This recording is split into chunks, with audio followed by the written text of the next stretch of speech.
பிஸ்மில்லா அல்ஹம்துலில்லா. கண்ணியத்திற்கும் பெருமதிப்பிற்கும் உரிய அல்லாஹ்வின் நல்லடியார்களே, பாசத்திற்குரிய தாய்மார்களே, அன்பிற்குரிய சகோதர சகோதரிகளே, அல்லாஹ்வினுடைய மாபெரும் கிருபையினால் இன்றைய நாள் தராவீஹ் தொழுகையில 18 ஜுஸ்வு நாம் நிறைவு செய்திருக்கிறோம். சூரத்துன் நூர் உடைய முக்கால் பகுதியும், அதன் பிறகு சூரத்துல் ஃபுர்கான், அதன் பிறகு சூரத்து ஷுஆரா ஆகிய சூறாக்களை ஓதி நிறைவு செய்திருக்கிறோம். இதுபோன்று நம்முடைய வாழ்நாள் முழுவதிலும் குர்ஆனை அதிகம் ஓதி கேட்டு அதை விளங்கி அமல் செய்யக்கூடிய தௌஃபீகை அல்லாஹ் நம் அனைவருக்கும் தந்தல் புரிவானாக. கண்ணியத்திற்கும் பெருமதிப்பிற்கும் உரிய அல்லாஹ்வின் நல்லடியார்களே, சூரத்துன் நூர் இதை பற்றி ஹஜ்ரத் உமர் இப்னு கத்தாப் ரலியல்லாஹு தஆலா அவர்கள் சொல்லி காட்டினார்கள். குறிப்பாக உங்களுடைய குடும்ப பெண்களுக்கு, உங்களுடைய வீட்டு பெண்களுக்கு சூரத்துன் நூரை கற்றுக் கொடுங்கள். இறை நம்பிக்கையாளர்களே, நீங்கள் உங்களின் குடும்ப பெண்களுக்கு, வீட்டு பெண்களுக்கு சூரத்துன் நூரை கற்றுக் கொடுங்கள் என்று சொன்னாங்க. ஏன்னா இந்த சூரத்துன் நூரில் பெண்கள் அந்நிய ஆண்களிடம் மேற்கொள்ள வேண்டிய நடைமுறைகள், தங்களுடைய வாழ்க்கையில் எப்படிப்பட்ட ஒழுக்க நெறிகளோடு நடந்து கொள்ள வேண்டும் என்கின்ற ஒழுக்க மாண்புகளை அந்த சூறாவிலே சொல்லப்பட்டிருக்கிறது. அதிலும் குறிப்பாக ஆண்களுக்கு என்பதை விட அதில் பெண்களுக்கு அதிகமாகவே சொல்லப்பட்டிருப்பதால் உங்களுடைய வீட்டு பெண்களுக்கு அந்த சூரத்துன் நூரை கற்றுக் கொடுங்கள் என்பதாக ஹஜ்ரத் உமர் இப்னு கத்தாப் ரலியல்லாஹு தஆலா அவர்கள் நமக்கு சொல்லி காட்டுகிறார்கள். அந்த சூறாவை தான் நம்ம இப்போது ஓதி முடிச்சிருக்கோம். சரி, இப்போ அந்த வகையில் நம்ம ஒவ்வொரு நாளும் நோன்பு சம்பந்தமான சட்டங்களை தராவீஹ் தொழுகைக்கு பிறகு பயானாக நாம் கேட்டு வருகிறோம். அந்த வகையில் இன்றைய நாள் முறிப்பவை என்ற தலைப்பின் கீழ் ஒரு சில சட்டங்களை நாம் தெரிய இருக்கின்றோம். நோன்பை முறிக்கக்கூடிய காரண காரியங்கள், நோன்பை முறிக்கக்கூடிய காரண காரியங்கள், இது நம்ம எல்லாருமே கட்டாயமாக தெரிந்து வைத்து கொள்ள வேண்டிய அவசியமான விஷயமாக இருக்கிறது. இவ்வளவு நாளாக நீங்கள் கேட்ட அந்த சட்டங்கள் எல்லாம் அப்பப்போ நம்ம கேட்டுக்கொள்ளலாம். ஆனால் இப்போ இன்னைக்கு நம்ம கேட்குற இந்த சட்டங்கள் இருக்குத, இது நம்முடைய நோன்பிற்கு மிக மிக அவசியமான சட்டம். நோன்பை முறிக்கக்கூடிய காரண காரியங்கள், இந்த காரியங்களை நம்ம செஞ்சோம்னா நோன்பு முறிஞ்சு போயிடும். என்ன செய்யணும்? இன்னொரு நாளில் அந்த நோன்பை நம்ம கலா செய்ய வேண்டிய அவசியம் இருக்கிறது. அதுலேயும் சில நேரங்களில் சில விஷயங்களை நம்ம செஞ்சிட்டோம்னு சொன்னால் கலா செய்வதோடு மட்டுமல்லாமல் குற்றப்பரிகாரமும் நம்ம கொடுக்கணும். இந்த குற்றப்பரிகாரம் என்ன அப்படிங்கிறது தான் நாளையுடைய தலைப்பு. இன்ஷா அல்லாஹ் அது நாளைக்கு நம்ம தெரிஞ்சுக்கலாம். இன்றைக்கு நாம் தெரிய வேண்டிய விஷயம் என்னன்னா, என்னென்ன காரியங்களை செய்தால் நாம் வைக்கக்கூடிய அந்த நோன்பு முறிந்து போய்விடும், அதனால் அந்த நோன்பை கலா செய்ய வேண்டிய அவசியம் இருக்கிறது. இதை மார்க்க சட்ட வல்லுநர்கள், ஷாஃபியாக இருந்தாலும், ஹனஃபியாக இருந்தாலும், மாலிகியாக இருந்தாலும், ஹம்பலியாக இருந்தாலும், எந்த மதுஹபை சார்ந்தவர்களாக இருந்தாலும் அவர்கள் பின்பற்ற வேண்டிய 9 விஷயங்கள். இந்த 9 விஷயங்களை நோன்பு வைத்த நோன்பாளி செய்யக்கூடாது. அப்படி செஞ்சிட்டாருன்னா அவருடைய நோன்பு முறிந்து போய்விடும். அப்படிப்பட்ட அந்த காரியங்களை மார்க்க சட்ட வல்லுநர்கள் நமக்கு சொல்லி காட்டுகிறார்கள். என்னன்னா, வேண்டுமென்றே சாப்பிட்டு விடுவது, வேண்டுமென்றே குடித்து விடுவது, தண்ணீர் குடிக்கிறது அல்லது சர்பத்து ஏதாவது குடிச்சிடுறது, வேண்டுமென்றே ஃபர்லான நோன்பு வச்சிருக்கோன்றது நல்லாவே தெரியும். ஆனால் வேண்டுமென்றே மனம் போன போக்கில் ஒரு முரட்டு பிடிவாதத்தின் அடிப்படையில் அதெல்லாம் அப்புறம் பார்த்துக்கலாம் அப்படின்னு சொல்லி வெறுமனே சாப்பிட்டு விடுவது, வேண்டுமென்றே குடித்து விடுவது. இப்படி செய்தார்னா அவருடைய நோன்பு முடிந்து போய்விடும். அவர் இன்னொரு நாளில் கட்டாயமாக அந்த நோன்பை கதா செய்ய வேண்டிய அவசியம் இருக்கிறது. இதை சொல்லிட்டு மார்க்க சட்ட வல்லுநர்கள் சொல்றாங்க, ஒருத்தர் மறந்து சாப்பிட்டாரு குடிச்சிட்டாரு, அல்லது தவறுதலாக சாப்பிட்டாரு குடிச்சிட்டாரு, அல்லது அவரை நிர்பந்தப்படுத்துறாங்க, ஏய் நீ இப்போ நீ இதை சாப்பிடல உன்னை கொன்றுவேன் குத்திடுவாங்க அப்படின்னு சொல்லிட்டு யாராவது மாற்று மதத்தினர்கள் கட்டி போட்டு நீ இப்போ இது செய்யலை உயிரை எடுத்துருவாங்க. ரம்ஜான் மாசத்துல நோன்பு வைக்கிறது கட்டாயக்கரமாக நீ வச்சுக்கிட்டு இருக்கியா?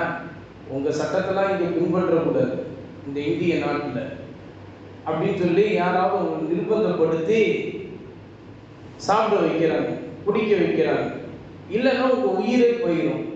இப்போ இந்த மாதிரியான நேரங்கள் ஒன்று மறந்து அல்லது தவறுதலாக அல்லது நிர்பந்தப்படுத்தி, இந்த மூன்று காரணங்களில் ஏதாவது ஒரு காரணத்தின் அடிப்படையில் சாப்பிடுறீங்க குடிச்சிடுறீங்கன்னா நோன்பு முடியாது, கதா செய்ய வேண்டிய அவசியமும் இல்லை. நோன்பு முடியாது, கதா செய்ய வேண்டிய அவசியமும் இல்லை. இது மார்க்க சட்ட வல்லுநர்கள் நமக்கு சொல்லிக்காட்டுறாங்க. அதே மாதிரி குற்றப்பரிகாரமும் கொடுக்க வேண்டிய அவசியம் இல்லை. இது ஒரு காரணம். இரண்டாவது காரணம், இது ரொம்ப முக்கியமானது ஒவ்வொருத்தருக்குமே, வேண்டுமென்றே வாந்தி எடுப்பது. வேண்டுமென்றே வாய்க்குள்ள கையை விட்டு சொல்லி வேணும்னே வாந்தி எடுக்கிறது. இதுல நம்ம மஹல்லால ஒருத்தர் 2வது நோம்புலேயே கேட்டார், அஜத்து இந்த சகருக்கு பிறகு குடலை பிரட்டிக்கிட்டே இருக்குது, நான் கையை விட்டு வாந்தி எடுத்துட்டுமா? ஏன்னா வாந்தி வர மாதிரி இருக்கு ஆனால் வரமாட்டேங்குது, நான் கையை விட்டு வாந்தி எடுத்துட்டுமா அப்படின்னு கேட்டேன். நீங்கள் கையை விட்டு வாந்தி எடுத்தாலே முடிஞ்சு போச்சு உங்கள் நோம்பு. அப்படிலாம் செஞ்சிடாதீங்க, அதை கட்டுப்படுத்துங்க. என்ன செய்யலாம்? தூங்கிடுங்க. தூங்கிட்டீங்கன்னா எல்லாமே அமைதியாயிடும் உங்களுக்கு அப்படின்னு சொல்லி அவரை தூங்க வச்சு, அதுக்கப்புறம் அவர் 2 மணிக்கு தான் அவர் எந்திரிச்சாராம். எந்திரிச்சிட்டு வந்து அதுக்கப்புறம் வந்து பார்த்தேன், இந்த மாதிரி ஆயிடுச்சு, நீங்கள் சொன்ன மாதிரி தூங்கிட்டேன், அதுக்கப்புறம் ஒன்றும் செய்யலை, அவ்வளோதான். இதுதான் மருந்து, வேற ஒன்றும் செய்ய வேண்டிய அவசியம். வேண்டுமென்றே வாந்தி எடுத்தீங்கன்னா நீங்க நோன்பை முறித்து விட்டவர்களாக ஆகுவீர்கள். ஒருத்தருக்கு ஒரு சில நேரங்கள்ல வாந்தி அப்படியே அவருக்கு அடக்க முடியாம வருது, என்னென்னமோ செஞ்சு பார்க்கிறாரு, அவரால் அடக்கவே முடியல, அவரை மீறி வருது, வந்து வாந்தி எடுக்கிறார். இப்படி அவரை மீறி வரக்கூடிய இந்த வாந்தியின் மூலமாக அவர் கலா செய்ய வேண்டிய அவசியமும் இல்லை, அவரை குற்றப்பரிகாரமும் கொடுக்க வேண்டிய அவசியம் இல்லை. ஆனால் வேண்டுமென்றே வாந்தி எடுத்தால் கலா செய்ய வேண்டிய அவசியம் இருக்கிறது. அதுக்கப்புறம் 4வது 5வது காரணமாக பெண்களுக்கு இருக்கக்கூடிய மந்த்லி பீரியட்ஸ் அப்படின்னு சொல்லக்கூடிய அந்த மாதவிடாய், அதே மாதிரி பிரசவ விடாய். இது வந்து கரெக்டாக சூரியன் மறையக்கூடிய சமயத்தில் அவங்களுக்கு அந்த மாதிரி ஏற்பட்டுருச்சு, அல்லது ஃபஜ்ர் உதயமாகக்கூடிய அந்த நேரத்தில் வந்து அவங்க நோன்பு வச்சுட்டாங்க, சகர் எழுந்துச்சு, ஆனால் ஃபஜ்ர் உதயமாகணும்னு அவங்களுக்கு அந்த மாதிரியான ஒரு சூழல் ஏற்பட்டுருச்சு அப்படின்னா அப்போ அவங்களுடைய நோன்பு முறிஞ்சு போயிடும். அப்போ அவங்க என்ன செய்யணும்? இன்னொரு நாளில் அதை கலா செய்ய வேண்டிய அவசியம் இருக்கிறது. இது குற்றப்பரிகாரமும் கொடுக்க வேண்டிய அவசியம் இல்லை, வெறும் கலா செய்தால் போதுமானது.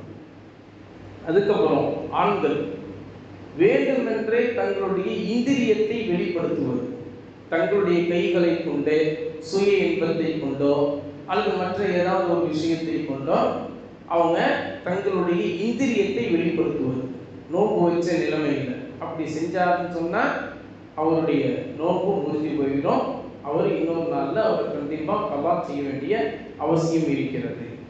ஆனால் ஒருத்தர் தூங்கினாரு, தூக்கத்தில் அவருக்கு இந்திரியம் வெளியாகிடுச்சு அப்படின்னா அது தானாக வெளியாகும், அதனால ஒன்றும் பிரச்சனை இல்லை, நோம்புலாம் முடியாது.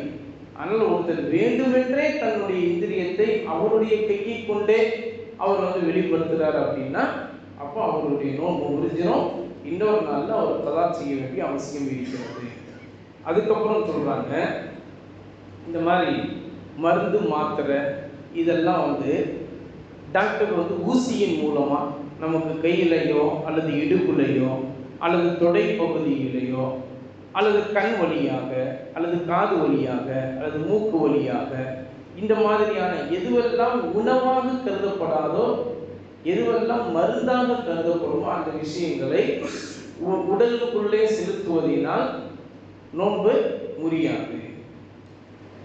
ஆனால் அந்த மாதிரியான சமயங்களில் அவர் பேணுதலுக்காக வேண்டி அந்த விஷயங்களை அவரே எடுத்து அவர் சாப்பிட்டாருன்ட்டா அப்போ அவருடைய நோன்பு முறிஞ்சு போயிடும். அப்போ அவர் என்ன செய்யணும், கண்டிப்பாக அதை கலா செய்ய வேண்டிய அவசியம் இருக்கிறது. அதன் பிறகு சொல்கிறாங்க, மார்க்க சட்ட வல்லுநர்கள் ஒருத்தர் என்ன செய்கிறார் அப்படின்னு சொன்னால், சும்மாவே விளையாட்டாக என்ன செய்கிறாருன்னா லொகர் நேரத்தில் அல்லாஹும்ம லக்க சும்து பிக ஆமன்து வடை போது அமுது அப்படின்னு சொல்லிட்டு அந்த நியத்தை வச்சிடுறாரு. அல்லாஹும்ம லக்க சும்து பிக ஆமன்து அலைக தவக்கல்து அலா ரிஸ்கிக அப்தது தகப்பல் மின்னி. நோம்பு திறக்கும் போது சொல்லக்கூடிய துவாவை ஒருத்தர் வேணும்னே விளையாட்டாக சொல்லிடுறாரு. ஆனால் மனசுக்குள்ள நினைக்கிறார் நம்ம நோம்பு முறிச்சிடலாம் அப்படின்னு நினைக்கிறாரு. அப்படின்னா அப்போ அவருடைய நோம்பு முறிஞ்சு போயிடும். அப்போ இன்னொரு நாளில் அவர் கலா செய்யணும். அவர் ஏதாவது ஒரு பொருளை சாப்பிட்டாலும் சரி சாப்பிடலாலும் சரி அந்த நியத்தை அவர் மனசோட சொல்லிட்டாருண்டா முடிஞ்சு போச்சு, நோம்பு முடிஞ்சு போயிடும். சரிங்களா? அதற்கு பிறகு முக்கியமான விஷயமா சொல்றாங்க, அதாவது நமக்கு நேற்றே ஒரு சட்டம் சொன்னேன், என்ன அப்படின்னு கேட்டா சூரியன் மறைந்ததிலிருந்து, அதாவது இஃப்தார் நம்ம செஞ்சதிலிருந்து காலை ஃபஜ்ருடைய நேரம் உதயமாகின்ற வரை நம்ம தாம்பத்திய உறவை மேற்கொள்ளலாம், அவர்களுக்கு கல்யாணம் ஆனவங்களுக்கு அனுமதி இருக்குது அப்படின்னு சொன்னோம். இப்போ ஒருத்தர் காலை நேரம் இன்னும் உதயமாகலை, இன்னும் ஃபஜ்ருடைய நேரம் உதயமாகலை, இன்னும் இருட்டாக தான் இருக்குது அப்படின்னு சொல்லிட்டு தன்னுடைய மனைவியோட தாம்பத்திய உறவை மேற்கொண்டார். ஆனால் மேற்கொண்ட பிறகு பார்த்தா அவர் மேற்கொண்ட நேரம் கரெக்டாக சூரியன் உதிச்ச நேரம் அல்லது சூரியன் மறைந்ததுக்கு இருக்கக்கூடிய நேரத்துக்கு முன்னாடி சூரியன் மறைஞ்சிருச்சுன்னு நினைச்சிட்டு அவர் அந்த நேரத்தில் இஃப்தார் செஞ்சுட்டு தன்னுடைய மனைவியோட தாம்பத்திய உறவை மேற்கொண்டுட்டார். இப்போ இது சந்தேகமான அடிப்படையில் அவர் செஞ்சுட்டார் அப்படின்னா இவரும் இவருடைய நோன்பை முடித்து விட்டார். அப்போ இன்னொரு நாளில் அவர் கலா செய்ய வேண்டிய அவசியம் இருக்கிறது. அப்போ என்ன செய்யணும் அப்படின்னா அந்த இஃப்தாருடைய நேரத்தையும் அவர் உறுதியாக தெரிஞ்சிருக்கணும், அதே மாதிரி சகருடைய முடிவு நேரத்தையும் அவர் உறுதியாக அவர் என்ன செஞ்சிருக்கணும், தெரிஞ்சிருக்கணும். சந்தேக மனப்பான்மையோட வேற எந்த விஷயத்தையும் அவர் செய்துவிடக்கூடாது அப்படின்னு சொல்றாங்க. சொல்லி முடிச்சுட்டு மார்க்க சட்ட வல்லுநர்கள் நமக்கு சொல்லி காட்டுறாங்க, அல்லாஹ் தஆலா குர்ஆன்ல தெளிவா நமக்கு சொல்லி காட்டியிருக்காங்க. என்னன்னா லைஸ அலைக்கும் ஜுனாஹுன் ஃபீமா அக்தஅதும் பிஹி வலாக்கின் மா தஅம்மதத் குலூபுக்கும்.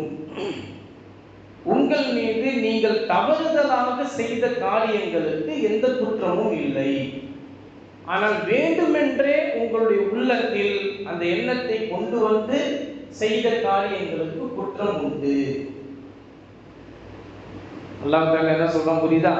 நீங்க தவறுதலாக செய்து, இப்போ நோன்பு வச்சிருக்கோன்ற அந்த நினைப்பே சில நேரங்களில் நமக்கு இருக்காது. மனுஷன் தானே, எப்பவும் தண்ணி குடிக்கணும், எப்போ ஒரு சில இது சாப்பாடுடைய அந்த ஸ்மெல்லு நமக்கு தெரிஞ்ச உடனே அதை சாப்பிடணும்னு ஆசைப்படுறோம். உடனே பக்கத்தில் போகிறோம், நல்லா வாசனை அடிக்குது, நல்லா அருமையாக செஞ்சுருக்காங்க வீட்டில் நம்ம ஒய்ஃபு நல்லா அருமையாக செஞ்சுருக்கிறாங்க, நல்லா வாசனை அடிக்குது, டக்குன்னு அதை எடுத்து ஒரு துண்டு எடுத்து வாயில் போட்டுடுறது. போட்டோடனே ஏங்க நோம்புங்க அப்படின்னு சொன்னோன்னு தான் அவருக்கு நோம்புடைய ஞாபகமே வருது. இப்போ தவறுதெல்லாம் செஞ்சுட்டார்ல, இப்போ இதனால் இவருக்கு நோம்பு முடியுமா? நோம்பு முடியாது. அப்போ அவர் சாப்பிட்டார, அது அல்லாஹ் அவருக்கு கொடுத்த விஷயம். அதுதான் நபி ஸல்லல்லாஹு அலைஹி வஸல்லம் அவர்கள் சொல்றாங்க, அது அல்லாஹ்வா அவருக்கு கொடுத்த உணவாக இருக்கிறது, அதுல எந்த ஒரு தப்பும் இல்லை, அவருக்கு நோன்பும் முடியாது, கலா செய்ய வேண்டிய அவசியம் இல்லை, கஃபாராவும் கொடுக்க வேண்டிய அவசியம் இல்லை. நபிகள் நாயகம் ஸல்லல்லாஹு அலைஹி அவர்கள் சொல்றாங்க, பொதுவாக என்னுடைய உம்மத்தை முஹம்மதியாவில் நபி ஸல்லல்லாஹு அலைஹி அவர்களுடைய சமூகத்தினரான நமக்கு அல்லாஹ் தஆலா ரெண்டு விஷயங்கள், ஒன்று தவறுதலாக செய்த விஷயத்திற்கும், இன்னொன்று மறந்து செய்கின்ற அந்த விஷயத்திற்கும், அதே மாதிரி நிர்பந்திக்கப்பட்டு செய்கிற விஷயத்திற்கும் அல்லாஹ் தஆலா குற்றத்தை பிடிக்க மாட்டான், அந்த குற்றத்தை அல்லாஹ் தஆலா எடுத்து விட்டான். இந்த மூன்று அல்லாத மற்ற எல்லா விஷயங்களுக்கும் அல்லாஹ் தஆலா குற்றம் பிடிப்பான். நல்லா விளங்கிட்டீங்களா? விளங்கிட்டா? என்னது? ஒன்று தவறுதலாக செய்வது, இன்னொன்று மறதியாக செய்வது, இன்னொன்று நிர்பந்திக்கப்பட்டு செய்வது. இந்த மூன்று காரியங்களுக்கும் உண்டான பாவத்தை அல்லாஹ் தஆலா மன்னித்து விட்டான், அந்த தீங்கை அல்லாஹ் தஆலா எடுத்து விட்டான். இந்த மூன்று அல்லாத மற்ற விஷயங்களுக்கு அல்லாஹ் தஆலா குற்றம் பிடிப்பான். இந்த ஹதீஸுடைய அடிப்படையை வைத்துதான் கிட்டத்தட்ட உலமா பெருமக்கள், மார்க்க அறிஞர் பெருமக்கள் 1000 சட்டங்களை விட அதிகமான சட்டங்களை எடுத்து நமக்கு சொல்லி தந்திருக்கிறார். அதுல குறிப்பா நம்ம ஒரு சில விஷயங்களை மட்டும் நம்ம தெரிந்திருக்கிறோம். இதுதான் நோன்பை முறிக்கக்கூடிய காரியங்கள். இந்த காரியங்களை நாம் செய்துவிட்டால் நோன்பு முறிந்துவிடும். அந்த நோன்பை கலா செய்ய வேண்டிய கட்டாயம் நம்மிடத்தில் இருக்கிறது. குற்றப்பரிகாரம் கொடுக்க வேண்டுமா? அது கொடுக்க வேண்டிய தேவையில்லை. குற்றப்பரிகாரம் எதற்கு கொடுக்க வேண்டும்? அதனுடைய சட்டம் இன்ஷா அல்லாஹ் நாளை பார்க்கலாம். இப்போ கேட்டதின்படி வாழ்நாள் முழுவதும் அமல் செய்யக்கூடிய தௌஃபீத்தை அல்லாஹ் தஆலா நம் அனைவருக்கும் தந்தல் புரிவார்.